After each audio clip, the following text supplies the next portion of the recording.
What is up, guys? COD Gameplay here, and today we're playing some Search and Destroy on Subbase. I'm using the TAR-21 with Silencer, Marathon Pro, Stopping Power Pro, and Ninja Pro. And I'm going to be using Marathon Pro for the reason of exactly this. Rushing at the very beginning, flanking the opponents, because that is what Search and Destroy is all about. It really is. If you don't flank, you're not going to win, because you're going to be on one-on-one gunfights, and winning one-on-one gunfights do not always work in your favor. It always depends on the position of the engagement, and if you can benefit yourself by not getting in a one-on-one confrontation, you're always going to be better off with your score. So my end score is actually, I believe, 14-2, and you should just see the death at the very end of this game.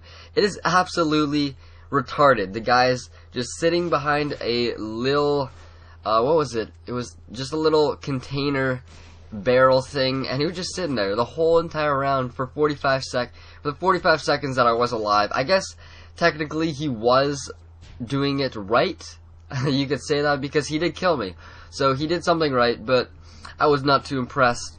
I just came off watching the movie Limitless, and if you have not seen Limitless, it is on DVD. Oh my god, the movie is actually so amazing.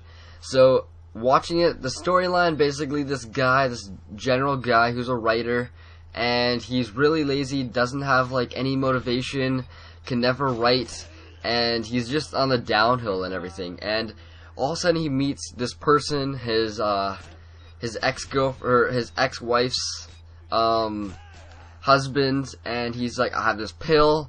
And he's like, this pill costs $800 a piece, here you go. And that's basically what happens. He takes a pill, everything, his life starts turning around, and it's absolutely insane. The movie is so well written. I do not want to spoil anything to you guys, because anything that I say could be like, oh my god, you guys are like, I was gonna watch that movie in 3 hours, and you just ruined the whole thing. You never know. So I'll just keep it at that. If you want to watch it, you can torrent it, you want to download it, you want to buy it on DVD, you want to do whatever. I don't really care, but it is a sick movie nonetheless. I would really suggest watching it. One thing that I was actually thinking of, look at this. Oh, that's heartbreaking. That's the first death, and not the second one. The second one's even worse.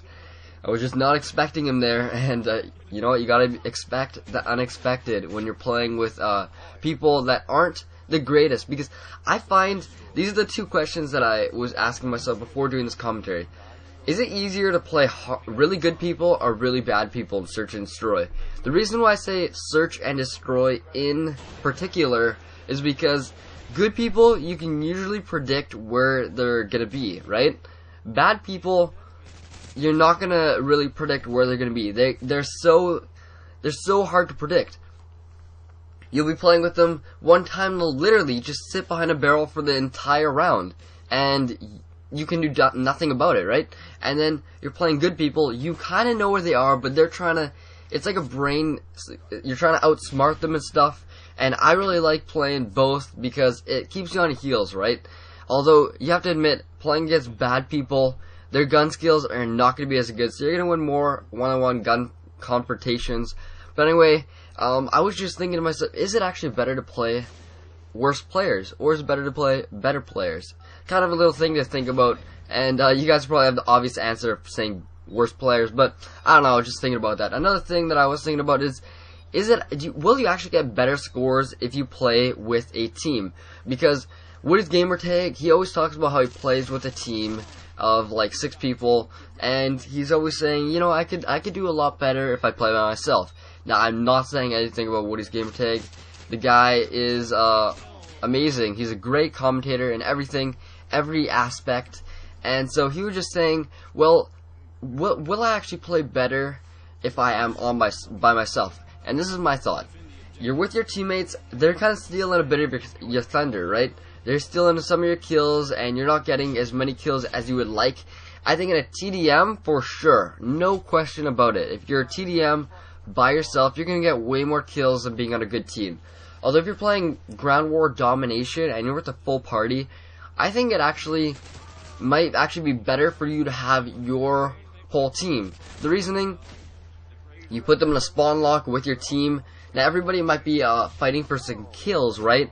But real aspect, you're controlling them in a really small area. You have massive non-stop air support, and it's like sitting ducks. I can't believe I got this one-on-one competition. This guy definitely out to lunch. Look at him. Watch this. I turn the corner. I have no clue he's there. Oh! Look at that. 1-on-1. Just that snap of the 9 sensitivity. Holy crap. That actually turned out in my favor for once in my life. But yeah, I was thinking, does it actually? So I want to hear your guys' opinion. Do you think you'll actually get a better score if you are playing by yourself or with a team in Ground War, let's say? Because Search and Destroy, I think if you play by yourself, as long with Team Deathmatch, you're going to have a higher score, because if you're playing with bad people, usually sit back more and you can rush flank, do all that crazy stuff. But anyways, guys, I am getting to the end of this video, and if you are already here, please give it a rating. I don't care, you're going to give it a dislike. It's not going to make me cry, it's not going to make me do whatever. But I'd rather appreciate a like, obviously, and leave a comment on one of the questions that I asked before. But anyways, guys, that is all. Look at this horrible death. Look at this guy. Look at this guy. Anyways, look, we see the ending. My Harrier goes to work, and the game is over. Dysfunction with the little Rococula snapback. Ooh, beautiful. Love you, John. No homo. Catch you guys later. Peace.